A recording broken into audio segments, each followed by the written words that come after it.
আজকে সকাল থেকেই ভাবছিলাম মায়ের কাছে যাব কি যাব না করে করে মানে ভেবে পাচ্ছিলাম না। তারপরে সন্ধেবেলায় ঠিকঠাক হলো যে হ্যাঁ যাব।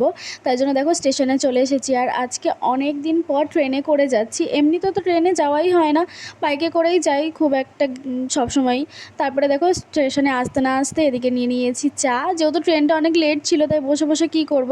আর এদিকে এই পাউরুটিটা অনেক দিন পর আমি এই পাউরুটিটা নিলাম। আগে যখন স্কুলে পড়তাম তখন তো প্রচুর খাওয়া হতো, এখন আর সেরকমভাবে খাওয়া হয় না। তার জন্য আজকে যখন দেখতে পেলাম তাই নিয়েই নিলাম। আর এদিকে ট্রেনও চলে এসছে আমাদের। আর এদিকে ঈশিতার খুশিটা দেখো, ও যেহেতু খুব একটা সেরকম ট্রেনে বাসে যায় না তাই জন্য ওর কিন্তু খুব আনন্দ হয় যখন ও ট্রেনে করে যায়।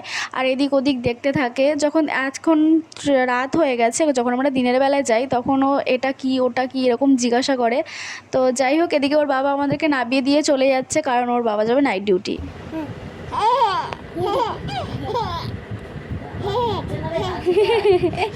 খেলা করছে দিদি, খেলা করছে। আবার করো, আবার করো।